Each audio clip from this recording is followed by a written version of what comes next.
Doctor म्हणजे देवाचं दुसरं रूप, जो जीव वाचवतो तो देव माणूस। आपल्याला लहानपणापासून ही गोष्ट शिकवली जाते, पण विचार करा, ज्या हातांनी एखाद्याचा जीव वाचवायला हवा त्याच हातांनी जर बॉम्ब बनवले तर? ज्यांनी शपथ घेतली आहे मानवतेची सेवा करण्याची, तेच जर मानवतेचा विनाश करायला निघाले तर?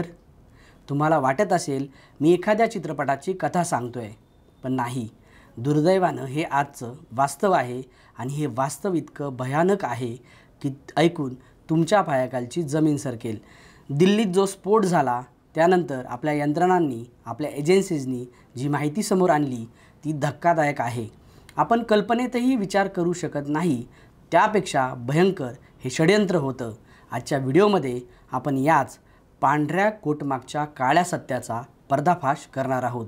काही उच्च शिक्षित डॉक्टर्स ज्यांना आपण समाजाचा आधारस्तंभ मानतो तेच दहशतवादाचे प्यादे बनले। काय आहे लेडी जिहादी डॉक्टरची कहाणी आणि कसं परदेशात बसून भारताच्या विरोधात एक मोठं जाळं विणलं जात होतं, हे सगळं आणि बरंच काही आजच्या या स्पेशल रिपोर्ट्समध्ये।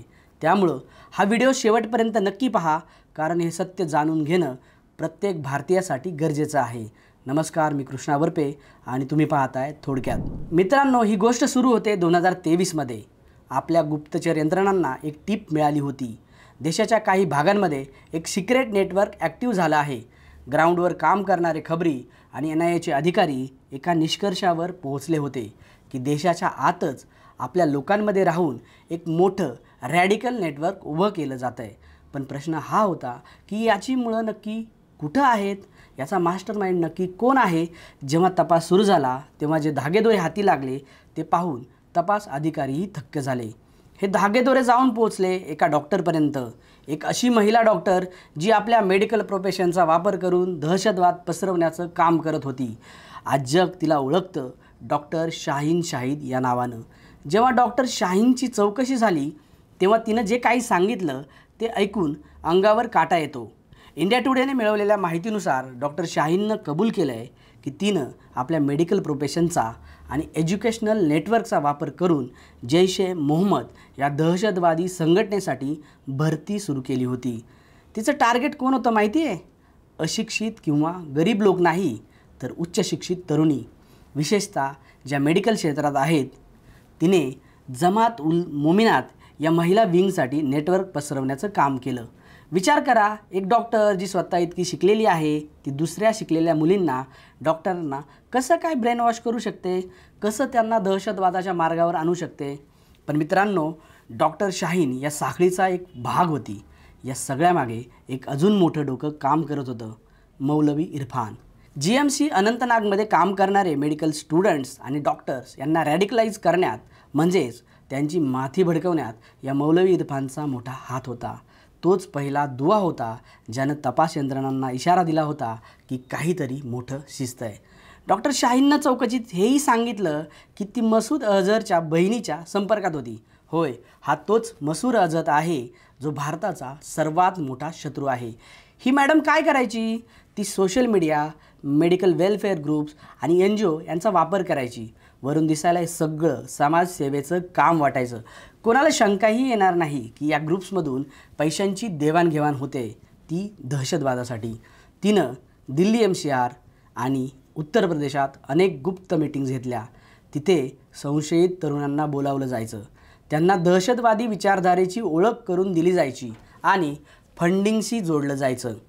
तिचा उद्देश अगदी स्पष्ट होता, जैश-ए-मोहम्मदचं महिला नेटवर्क भारतात मजबूत करणं, जेणेकरून नवीन लोकांना या दलदलीत ओढता येईल आणि हल्ले घडून आणता येतील। आणि हे काम ती 1-2 महिने नाही तर तब्बल 2 वर्षांपासून करत होती। आता तुम्ही विचार करत असाल की यांचा प्लॅन नक्की काय होता? फक्त लोकांना भडकवणं? नाही, त्यांचा उद्देश खूप भयानक होता। या चौकशीत अजून एका डॉक्टरचं नाव समोर आलं, डॉक्टर मुझम्मिल अहमद गनाई। मित्रांनो, डॉक्टर मुझम्मिलनं जानेवारी 2025मध्ये, म्हणजे याच वर्षी, दिल्लीच्या लाल किल्ल्याजवळ हल्ला करण्याचा प्लॅन बनवला होता। एवढंच नाही तर दिवाळीच्या दिवशीही एक मोठा धमाका करण्याची तयारी केली होती। अनेकदा आपण सोशल मीडियावर वाचतो की हे सगळं ऑपरेशन सिंदूरचा बदला घेण्यासाठी झालं, पण तसं नाही आहे। हे कारस्थान ऑपरेशन सिंदूरच्या खूप आधीपासून शिजत होतं। ऑपरेशन सिंदूरनंतर त्यांनी फक्त त्याचा वेग वाढवला. त्यांचा उद्देश बदला घेणं नव्हता, तर भारताच्या अस्मितेवर घाव घालणं हा होता. तुम्ही बॉलिवूडच्या सिनेमात पाहिलं असेल की एखादा डॉक्टर दहशतवादाची प्लॅस्टिक सर्जरी करून त्याचा चेहरा बदलून टाकतो. पण हे आता फक्त सिनेमापुरतं मर्यादित राहिलेलं नाही आहे, हे प्रत्यक्षात घडते. कालच एक बातमी आली की ढाका, दोहा, इस्तंबूल या 3 शहरांमध्ये लपून बसलेल्या या नेटवर्कसाठी काम करणाऱ्या 2 महिला डॉक्टर्स होत्या. 2023-24मध्ये श्रीनगर आणि अनंतनागच्या 2 महिला डॉक्टरांनी अल फलाह सेलसाठी मोठी भूमिका बजावली. या दोन्ही डॉक्टर ढाका मेडिकल कॉलेजच्या ग्रॅज्युएट आहेत. आता प्रश्न येतो पैशाचा. दहशतवादासाठी पैसा कुठून येत होता? इंटेलिजन्सच्या माहितीनुसार हा पैसा येत होता इस्तंबूल आणि दोहावरून. आणि हा पैसा काय बॅगेत भरून येत नव्हता, तर डिजिटल वॉलेटच्या माध्यमातून येत होता. म्हणजे तंत्रज्ञानाचा पुरेपूर वापर. या डॉक्टर महिला फक्त उपचार करत नव्हत्या, तर त्या सुरक्षित ठिकाणांची व्यवस्था करणं, रिसोर्सेस मॅनेज करणं आणि डिजिटल माध्यमातून संवाद साधणं ही कामं करत होत्या.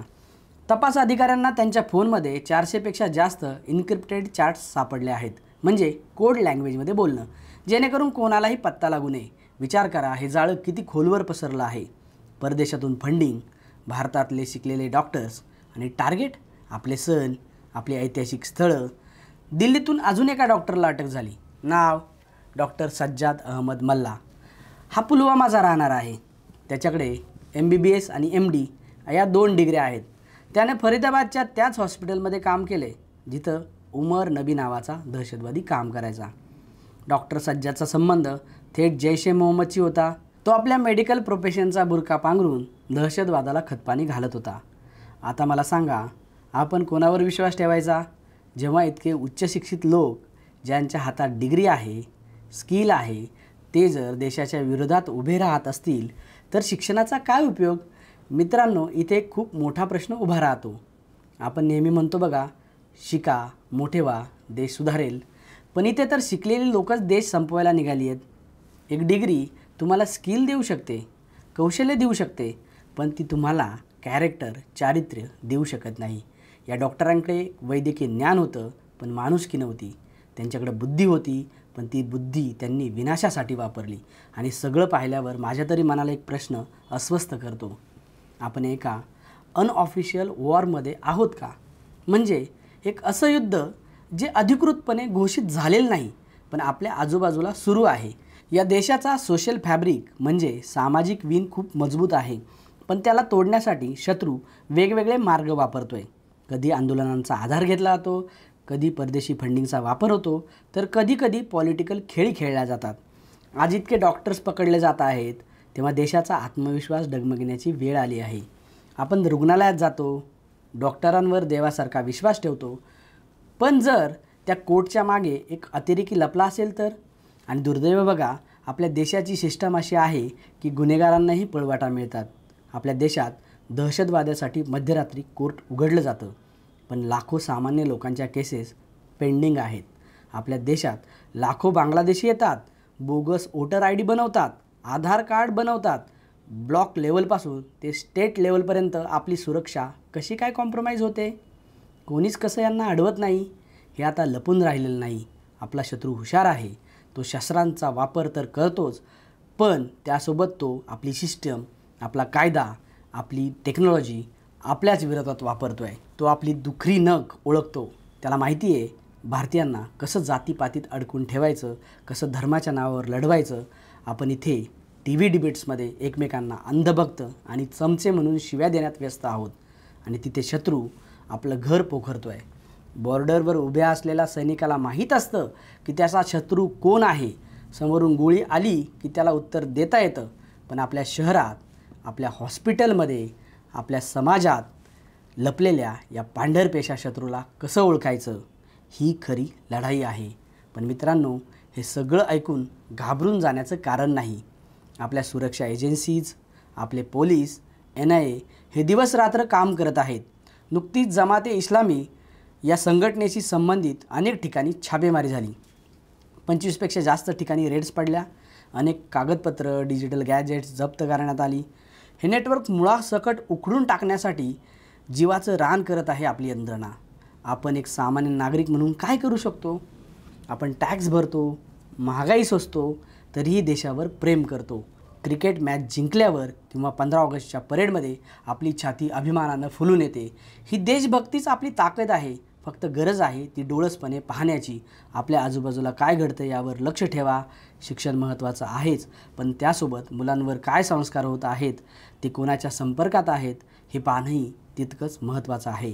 कारण हे युद्ध आता फक्त सीमेवरचं राहिलेलं नाही आहे, ते आपल्या दारात येऊन ठेपलं आहे. तर मित्रांनो, या गंभीर विषयावर तुमचं मत काय आहे? उच्च शिक्षित लोक जेव्हा दहशतवादाकडे वळतात तेव्हा चूक कोणाची? त्यांच्या शिक्षणाची की त्यांच्या धर्माची? मला खाली कमेंट करून नक्की सांगा. हा व्हिडिओ माहितीपूर्ण वाटला असेल तर तो जास्तीत जास्त लोकांपर्यंत शेअर करा. व्हिडिओला लाईक करायला विसरू नका आणि अशाच महत्त्वाच्या विषयांसाठी आपल्या थोडक्यात या चॅनलला नक्की सबस्क्राईब करा. भेटूया पुढच्या व्हिडिओमध्ये एका नवीन विषयासोबत. तोपर्यंत पाहत रहा थोडक्यात.